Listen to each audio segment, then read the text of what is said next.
Do you remember where you were when you had to stop? So Snapshot is a play about two sisters, Hazel and Gemma, and it's set in March 2020.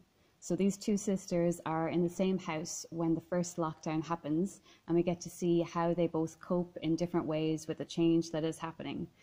We also see how they relate to each other, their dynamic, and what they think about how the other copes with what's happening. This play deals with memory, how we remember, how we put history in context, and how we relate worldwide global events to our own lives.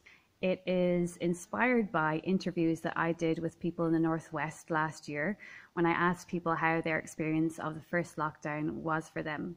The fictional scenes in the play are inspired by and drawn out from those real-life interviews, but the play is also interspersed with extracts from those interviews.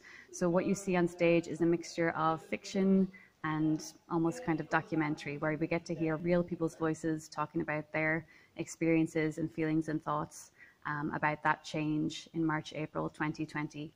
So important, keep your diaries, tell the story. It's very good, it's very thought-provoking. I loved it.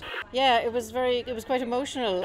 Actually reminded me a little bit of myself and my husband at the beginning of lockdown, because I was the one checking and worrying. You could relate to a lot of it.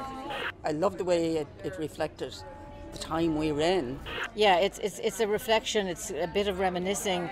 I loved the theatricality of using the words and the projections at the back, and then also the intimacies of the relationship. So it's a family relationship, and it just throws us all. I think everybody in the audience was thrown back into, oh my God, what is this? And what have we just all lived through, and trying to put sense onto that. So yeah, I give it a thumbs up. I loved it. Lots of food for thought to go away and think about.